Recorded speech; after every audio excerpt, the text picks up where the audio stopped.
DJ and PK, it's time now to talk BYU basketball with the coach, Kevin Young. Coach, good morning. Hey, guys. How you doing? Good. Thanks for coming on. You bet, man. Glad to be on. It's been a year now. We've all taken new jobs, and there's always new stuff to learn when you take a new job. What is one thing that you are much better prepared to do now and much better at than you were a year ago? I think just attacking kind of this I guess, training camp preseason, just a lot greater understanding of what I want us to look like, knowing exactly what we're going to be going up against. I mean, that was the hard part last year, just kind of, I was watching obviously a lot of film trying to get ready, but now having a year under our belt, especially with continuity on the staff, we feel like we're ahead of the game from that standpoint, which we feel good about. I got up here in 1993, and I was hired by the Salt Lake Tribune to be a college basketball writer, right? And so I had to get up to snuff. You asked me the other day if I covered Alex Jensen, and yeah, I did. I was the beat writer for his entire time. And it was BYU. The logic was, hey, we got to get the best LDS talent, and then we augment it. And then fast forward to the April before last, and you're there at the Marriott Center. We're sitting in the audience, and you're talking about things that I'm thinking, yeah, right. And I told you I grew up in New Jersey for a good part before moving to Arizona. So I have that Jersey skepticism, and I think, yeah, sure, Coach. But sure enough, man, you've done it, and everything you said you were going to do, you've been able to do, and it's been just amazing to watch you roll with the basketball program. And I'm wondering, my question as I get to it, is that when you took the job, you had an entirely different outlook than all of your predecessors, and so far you've been able to achieve that. How did you come into the job with a philosophy of recruiting the best talent? Not necessarily, if it's LDS, so be it, but your philosophy has been so different than the predecessors, and I'm wondering, how did you dream up in your mind that before you took the job and then be able to execute it so far? I think there's a lot that goes into it. I think just one big picture in terms of your specific question, it's, I don't know, that's just kind of how my mind has always sort of operated. I just want to, I think I can do whatever I set my mind to do. Now, obviously, things are going to be really, really hard. There's, you're not always going to hit, a home run and so forth. But, I just want to build on the success that BYU's had, and I felt like it was honestly a timing thing. Going into the Big 12, combine that with, my NBA background and my history in that league, and then you talk about NIL. It's just like this perfect storm of things happening all at the same time. And I felt like if we didn't limit ourselves and really set out to do what you mentioned there, I felt like with all those factors kind of in this big tornado at one time, I wanted to at least try to, push the envelope. And that was kind of the philosophy behind it. When you do that, you inevitably have to tell people who have planned their whole lives about going to BYU and being on the basketball team, and they find out that's no longer possible. Some of those people have powerful parents, boosters, donors, and all that. How hard has it been to break the news to people who are pretty sure that they were going there based on what they'd seen for the previous 20, 30, 40 years, that's not going to happen? Because it looks like you're only taking 1, 2, maybe 3 high school kids a year, and 3 might be a reach. Yeah. I mean, I think it's what I've learned in this job pretty quickly. I think every year is very unique, and so I don't think it's a scenario where, here's what we're doing every single year. I think it varies. I mean, you look at this point, I'm going on our 3rd recruiting class. We feel like we've got the best player out of the state of Utah 3 years in a row, and so. We're very active in recruiting the state. We're very active in recruiting LDS talent. And so there's a lot that goes on behind the scenes that people don't see in terms of us, recruiting kids and planting seeds. I mean, and also, too, I do feel like it's really important to mention that, in this era of the transfers and the portal, I mean, you never know what's going to happen. Kids may go somewhere, whether it be a different level or different, geographical region, and maybe, they want to come back to the state, or maybe, they go in the portal and it makes sense for us at a later time. And so, there's so many things that we're doing as it relates to down the road and planting seeds and building relationships and just trying to put ourselves in a position that this is a place that, all kids want to come play at, and obviously having the mission of the church behind what we're doing, that's a big part of who we look at as well. And so we try to, strike the balance. I mean, you use the previous coach's philosophy to get the best LDS kids and kind of augment it. I don't think we're that far off from that. Now, obviously, we've been able to kind of, quote unquote, augment it with, higher end talent than that has been here before. But I actually don't think the general philosophy is all that different. And obviously we've tapped into the international market as well. And so, there's a lot that goes into it, man. Recruiting it's a tough job in and of itself, as you guys know very well.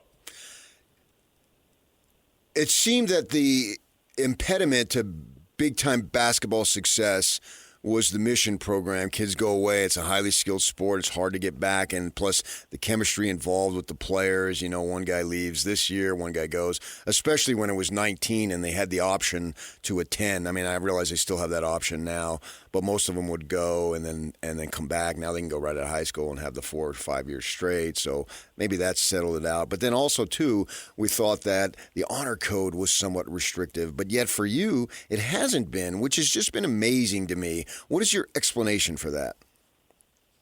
Well, first on the mission, I think it's really, a couple of things to that. Number one, this year-to-year thing is now the new norm, right? So guys coming in and out, coming back from mission and so forth, I mean, that's now normal, right? So you kind of just have to deal with it. But also, I love the mission component because, like as an example, Chamberlain Burgess, who's the guy we have, he just left on his mission not too long ago. And so in a lot of ways, you're building your pipeline. You're building your coffers, and guys come back and they're bigger, stronger. Now you can intermix them into your program. So I love that component. And then the honor code, it is what it is. We're a place that allows guys to come in here and not have a lot of distractions. We've leaned into that quite a bit.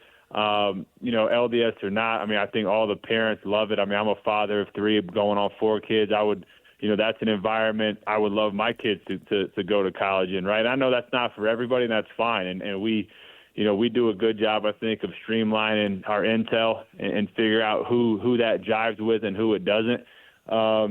Because I think at the end of the day, there's just a lot of value-based people in this world, whether they're in the church or not. And I think if you can find the right kids and families that want to lean into that and allow their young man to come to our school and lock in on the task at hand in an environment that's really conducive to that, that's really been how I don't want to even say message it. That's just our philosophy behind it, and there's no fluff to it. And so I think that straightforward approach has been received well. I know you inherited a big part of your first non-conference schedule. This one, you had a big hand in here, and I'm not complaining. I just want to make that clear up front. More big games, good, but Villanova, UConn, Wisconsin, Miami, Clemson, either Dayton or Georgetown. OKC Thunder. Do you have any friends in the coaching world who call you or text you and are like, hey, I'm looking at your schedule. What are you doing? No, I mean, I think we studied it, in terms of what teams from our league did last year in their non-conference schedule. And, you can't run. You can't run if you want to be one of the best teams in the country. Obviously, that's an aspiration we have. And, some of that stuff came to our plate, and some of it was stuff that we went ahead and were seeking out. And so it came together in that way. We're really excited about it. It is going to be a challenge. But when you start looking at the seed lines and people's non-conference schedule versus their conference and really how many quad 1s and 2s, I mean, you talk about stuff I've learned. I mean, that whole thing coming in, honestly, I didn't understand any of it at all. And so now I have a little bit better feel for it. So, we just hope that it gets us really 2 things done. 1, it helps us prepare us better for Big 12 play. And then 2, we're hoping that when it comes time for the seed lines to get announced, that because that schedule is pretty tough, that we'll be in a position to benefit from it. We understand last year, everything was new, and it was a little bit of a slow start. If I remember correctly, I think it was like 2-4 in league. And I talked to you the other day talking about it sort of blew me away that you had to go back and look at Dallin Hall's baskets, and nobody was there last year. A couple of maybe some auxiliary people, but the gist of the coaching staff, and you need your familiarity. And then you make some changes. You bring in, you get Mag, you play him more, and things come together, and you really take off, right? And it was a great ending to a pretty spectacular final 2 months. This season, with the nature of that schedule, you want to be prepared for the conference schedule, but you also want to show well in that brutal non-conference schedule. What are you going to do to try to get the gel earlier rather than in January? You see what I'm saying there? Yeah, absolutely. Well, number one, we've had guys in on campus, all summer early. We even had some guys in for the spring, which was awesome. I think there's a lot I think that helps us be better there. Number one, continuity, just from a staff perspective. There's a lot less guesswork in terms of what we want to do, what we want to, I think, be about on both sides of the ball, particularly defensively. There's a lot more clarity for me. So I think that's a big part of it. But really, man, just trying to get these guys to this particular group of talent to come together, and that's really what our summer has been focused on. Less, elbow here, right foot there, this type of specific coaching. It's concepts, continuity, and let these guys play, right, and try to get these guys to come together. That is going to be the most important thing for this group. And a large part of that goes into, why we put this particular group together. We felt like in the intel work that we did on all these guys that, it's guys that are good people that we felt like we could really have them all come together. That's a big part of it, especially when you're going this year to year. You bring in one bad apple and the whole cart goes to rot. And so we tried to make sure we avoided that. But we'll see. That topic is the one that I probably spend the most time thinking about, is how we can get this group to play together. Kevin Young, BYU men's basketball coach, joining us. I'm curious, kind of the evolution of the game. There was a time that Jerry Sloan was running the pick and roll with Stockton Malone. Everybody's like, he's so old school. Now it's pick and roll everywhere you look. There's so few plays called. Do you believe in plays to get certain players the ball in certain spots where they're really good at key times in the game? Or do you like that free-flowing and they will figure it out and let's run a lot of pick and rolls and, there's variations on a pick and roll, which two players and where on the floor? How do you sort all that out when you're looking for a big bucket in a big game in a big moment? Yeah, so there's so much that goes into the offensive philosophy for me. Funny enough, I don't know if a lot of people, especially here in Utah, know this or not, but my first real foray into pro basketball was a fly on the wall for the Jazz training camp up in Boise when I was a lowly kind of assistant with the G League operation. So truly, like 3 years in a row, I'd go up to Boise where they'd have practice at Boise State, and I'd just be in all the meetings and listen to Coach Sloan and Coach Johnson just break everything down and watch them teach it. And the irony in Coach Sloan is he was actually ahead of his time in terms of like this flow offense. Now, granted, they were doing it out of the 1-4 high. It was a lot more compact than what we see now, but it was very much read and react, and that actually really impacted me as a young coach. And so I kind of took that philosophy and ran with it when I was a G League coach, and then kind of made my own philosophy based around this idea of flowing into stuff. And so shout out to Coach Sloan and his staff who really taught me that many years ago. Now, as it relates to getting guys the ball in specific spots, that, like when I was in Philadelphia with Brett Brown, who was a Coach Pop's right-hand man for many years, that's where I really kind of got my philosophy on how I see the game offensively. So there's a time and place for everything. So we play our flow offense, we play our concepts. Where when the game is slow and static, whether that's after timeout, whether that's after a free throw, whether that's a dead ball and we're just walking the ball up, that's when we try to get a little bit more specific on, okay, we want he come into his right hand, or we want to get, last year Foose on this block or that block, or we want Jaeger and this kind of pick and roll, so forth. So I think there's a time and place for all of it, and luckily for me, that was what I spent the majority of my NBA career helping all of our teams with, and brought a lot of that philosophy with us here. And now it's fun to do it with, different players this year, a little bit more dynamic guys in terms of Rob and AJ, and now we mix Richie in there with some.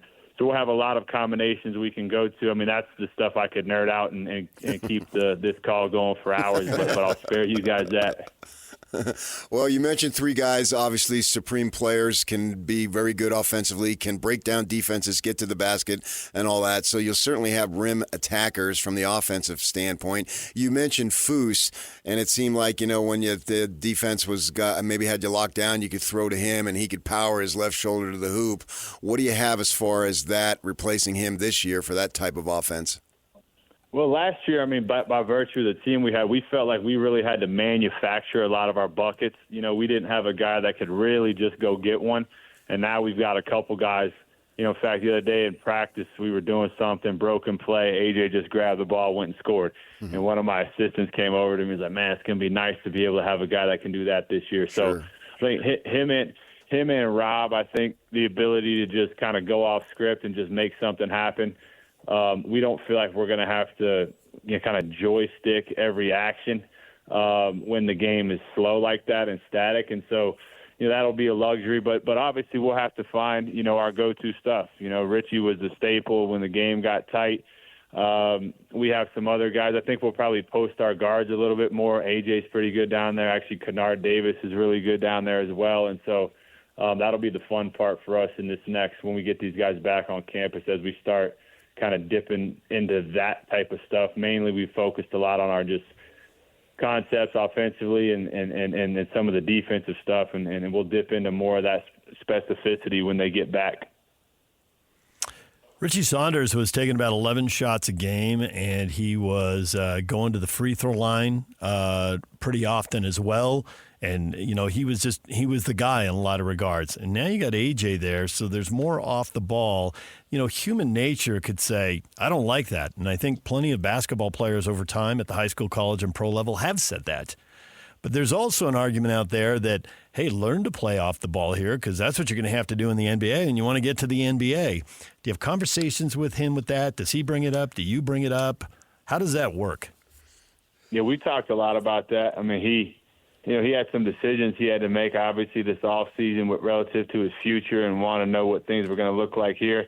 The great thing about Richie Saunders is, the way he plays the game and has had success playing is exactly how he's going to have success in the NBA. And so last year, I would quote-unquote call his play sometimes, but, particularly in the games and stuff. But for the most part, everything he just got out of the flow of our offense. And so he's an unbelievable closeout player, one of the most efficient closeout players in the country in terms of catch and shoot, catch and drive. And so that's not going to change. I see him having, the great thing about him is just how efficient he is. He's one of the most efficient guards in the entire country when you look at his effective field goal percentage, his three-point percentage combined with, his ability to finish at the rim and get to the free throw line. So, he's not gonna take a hit. I think if anything, he's gonna be better because now, who's their best defender gonna guard? Rob, AJ, or Richie? All right. Well, then who's the second best defender gonna, right? And so he's gonna be able to, I think, be a beneficiary of that. And we've actually had a lot of discussion about that, and I think he's excited about what's to come. As I've watched them play, together a lot this summer, that became pretty obvious. Just AJ's very unselfish, and he draws a ton of attention. Rob Wright is really hard to keep out of the paint, really good decision maker. So it'll be fun to have those guys come together, and I think that they all know that they need each other. That's the best part. Barring something crazy, I think we all know AJ will be on your team for one season, then he goes away and does his thing for years to come in the NBA. The thing that I think is so impressive is that he seems to be, at this point, he wants to experience all that a college freshman can experience. And I'm not just talking about basketball. You see him with the student section. You see him all around. He's representing BYU every which way, every place he goes, literally, and you saw it overseas probably. I just think that's incredible, and to me it's a surprise. I'm guessing to you that it probably wasn't. Yeah, no, it's amazing. Honestly, it really is. I had someone text me the other day from Times Square, like his, some interview, whatever was up, and his picture was up in Times Square. I mean, just obviously BYU is a worldwide brand in and of itself, but now you tack on, what's most likely going to be a generational type talent to kind of wave the BYU banner on the heels of what Yegor has done and will do in the NBA. Just a really cool time, I think, for BYU on a basketball standpoint to get the brand out there even more and have really awesome young men represent it. And I do think it's really cool that AJ's embraced everything that you just said. I mean, the student section, every time he's on an interview, he's wearing the gear proud. And so it really is just fun, honestly. It's fun and it's exciting. Well, Coach, we appreciate a few minutes this morning. Thanks for joining us, and good luck going forward. We'll talk to you again. All right, guys. Thank you.